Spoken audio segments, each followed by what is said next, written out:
Hey guys, Matt Allen here. Welcome back to Tactical Bassin. Today we're talking about one of my all-time favorite techniques for summer bass fishing. This is the wobble head jig. It's also known as a free swinging jig. This technique is incredible post-spawn all the way through the summer, not just for catching numbers, but for catching great big bass.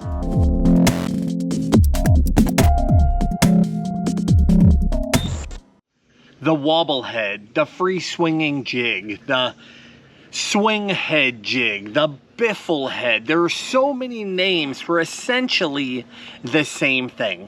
Today I'm going to talk to you about what it is, how to do it, my favorite ways to rig them, and the exact places that I throw them to consistently catch big bass. So first off, what is it? A free swinging jig head is typically a football head. They come in some other shapes, but my favorite is a football. And then it's attached to an EWG style hook. And it's attached with freedom. So they move separately of one another. What this is for is not slow fishing. What we do with this is almost treat it as a crankbait or a swim bait. We take these and we rig them up with a variety of creature baits.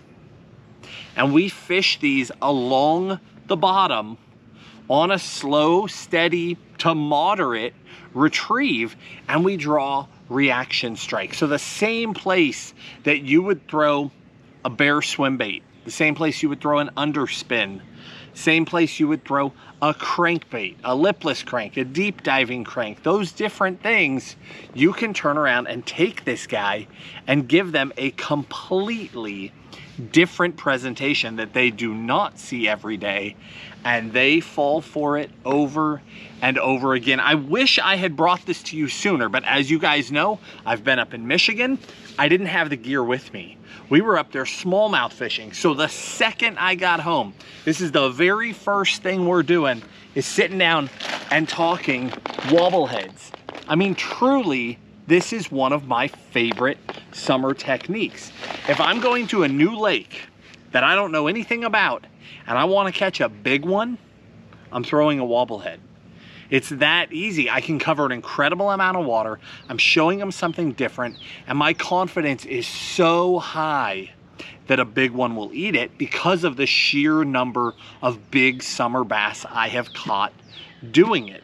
Now, I have a lot of different heads, but essentially they're all the same thing. What we've got is my top row is tungsten heads. Tungsten heads with a little bit lighter wire hooks. The rest are all standard lead heads with heavy wire hooks. And those are what I use. So different weights and different size hooks, but I'm gonna make it really, really simple for you guys today. In fact, let's just jump right down to it. If you could only have one, okay, let's play that game. If you could only have one out of all this stuff, because I'm about to show you some options. Right, this is not a brand specific game. You can do this with a lot of different things. But if you could only have one, it's this guy right here is my current favorite. It's an X-Zone Adrenaline Craw, and I would fish it on a 1/2 ounce head with a 4/0 hook.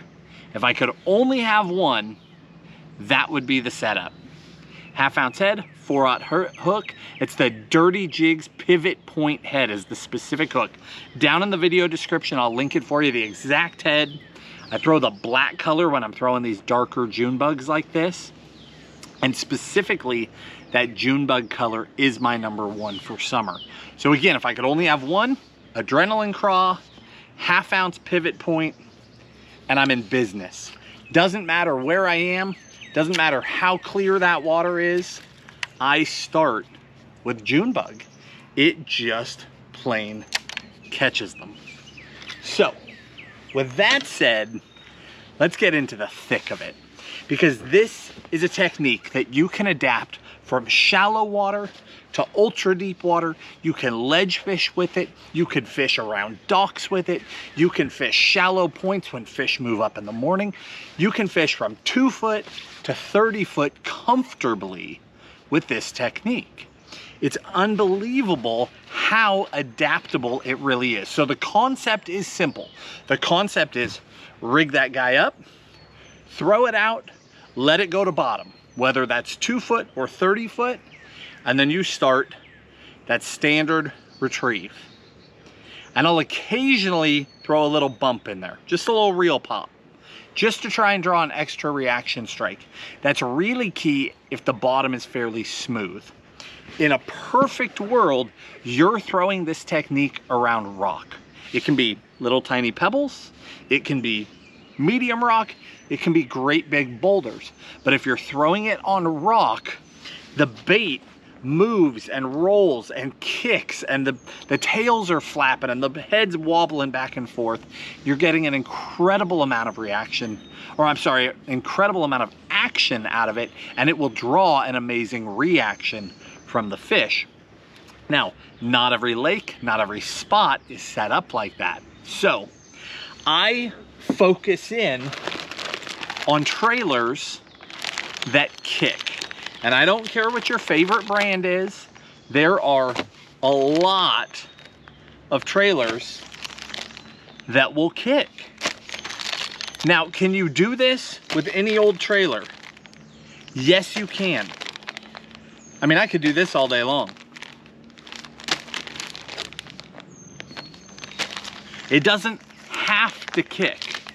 It doesn't have to have a ton of action. In fact, when I was learning this technique, I caught a ton of fish just using a Reaction Innovation Sweet Beaver. 0 action. And I caught fish on it. But I figured out over time that the baits that had more kick to them, things like the Kitech, the Zoom Z Craw, the X Zone, wherever he went, he's hiding from me. The X Zone, the net bait, the rage tail, those things that have consistent aggressive kick would get bit more frequently. And that's what I want you to take away. So we're going to talk a little bit about how to match the right heads, the right weights, all those things.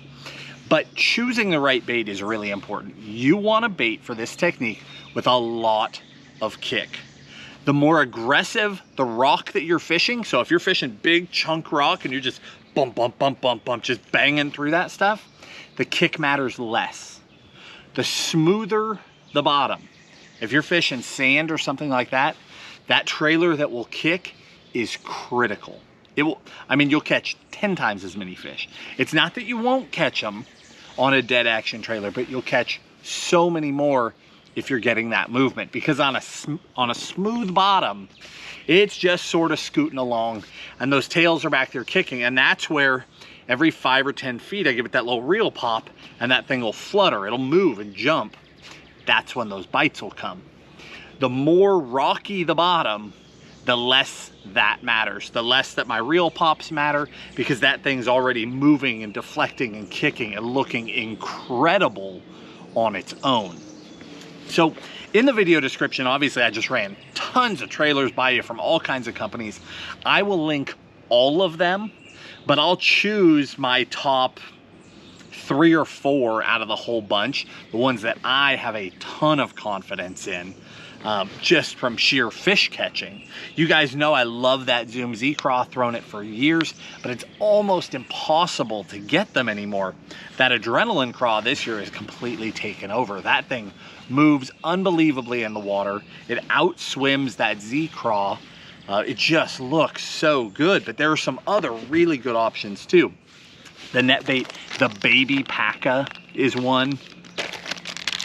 The Rage Bug is another.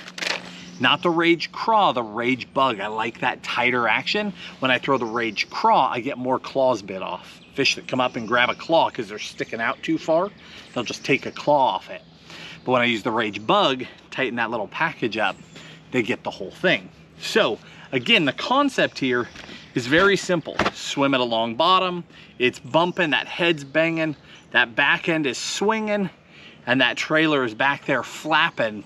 Those fish will just come up and eat it. Now you can throw natural colors, you can throw dark colors, but I found this time of year, if I want a really big bite, June bug, that bright purple, for whatever reason, around the country, I get those really big bites throwing that color. Now you can throw black blues, you can throw some other things that are very similar, will also get really big bites. Or if you're fishing really clear water, you can go the other way. Throw watermelon red, throw green pumpkin, some of those things, and you'll catch more fish. You don't always get that giant fish, but you'll catch more fish. So you want to adapt it to your fishing. Now, as far as heads go, because we can go tiny, like, here's one right here. So that's a 1/4 ounce with a 3/0 hook. This is an ounce. Now this is tungsten. If it was lead, it would look even bigger. Now that's an ounce with a 5/0 hook. So my tungsten heads, these are all Swagger tungsten. They're a lighter wire hook compared to, say, let's put that one back. All right, this is a 3/4, but it's lead. That's a 1 ounce in tungsten. The 1 ounce is actually smaller, but the hooks, this is lighter wire, this is extremely heavy wire. So this is the Dirty Jigs, and it's running a super line hook. So basically a 2X hook, a very strong hook versus a 1X hook. So I use that depending on what I'm fishing for. Now, the weight has everything to do with depth. If I'm fishing, 2 to 5 foot, and I'm just banging shallow points, I'm using either a 1/4 up to a 1/2 ounce. If I'm fishing that 5 to 10 foot, maybe even 5 to 15 foot, I'm using a 1/2 ounce. And if I'm fishing any deeper than that, I'm using 3/4 ounce. And if there's current, like here on the Tennessee River, I might even go to 1 ounce just to maintain that bottom contact. Now, the reason why that's so important, because 3/4 ounce is pretty heavy for a standard size. The reason why I'm throwing, where's my 3/4? The reason why I'm throwing 3/4 ounce is not because I need it for the profile to look right? That part doesn't matter. It's all about speed. I want this bait moving along the bottom. I don't want it just barely creeping. This is not jig fishing. This is not a shaky head. This is not dragging a creature or Carolina rig fishing. This is a reaction bite. Even though it's on the bottom, it's a reaction bite. So I go heavier than normal, an entire 1/4 ounce heavier than normal. That way I can stay moving and still keep that bottom contact. Does that make sense? So you want to use enough weight. If I was fishing a jig in 15 feet of water, I'd probably be throwing a 1/2 ounce. But because I want to be cruising, I'll switch over, I'll use that 3/4 ounce. Now I'm flying through there, banging bottom, keeping good contact, and getting that reaction bite. And then hook size. For the larger creature baits, 5/0. For the, let's call them standard creature baits, say like a baby paca craw, rage bug, like a speed craw, that's all going to be 4/0. And then for the small baits, like the smaller Z craw, the little junior size, or some of the other, a smaller size of the Kitech, you're going to throw those on 3/0. So 3/0, 4/0, 5/0. My main sizes, 1/2 ounce and 3/4 ounce. I occasionally go 1/4 or 1 ounce, but 1/2 and 3/4, 1/2, 4/0, 3/4, 5/0, that's my standard. Anytime I go out for this technique, I have both of those tied on. So there's a 3/4, there's a 3/4.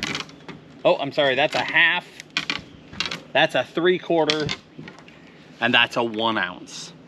again, Tennessee river fishing. So half, 3/4, 3/4, 1 ounce is what I had tied on today. And then that was 4/0, 5/0, 5/0, 5/0.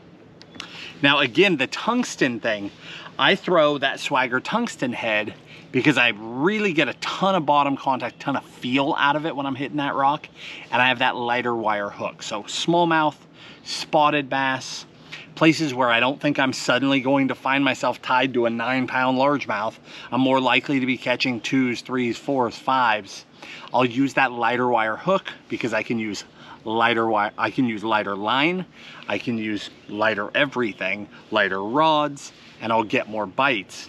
But you put me out on a system like this, where I think on any cast I'm gonna hook a giant, you're going to see me spending most of my time 3/4, 5/0, super line hook, 20-pound main line. Sometimes I throw braid to leader, sometimes I throw straight fluoro. This is one of those techniques where I could go either way. Typically I have a really strong feeling about it. I could go either way. I've done really well on straight fluoro. When those fish eat it, it's like there's an extra half a second there where they sort of get that thing in before I hit them. Just because my reaction time is slower on fluoro.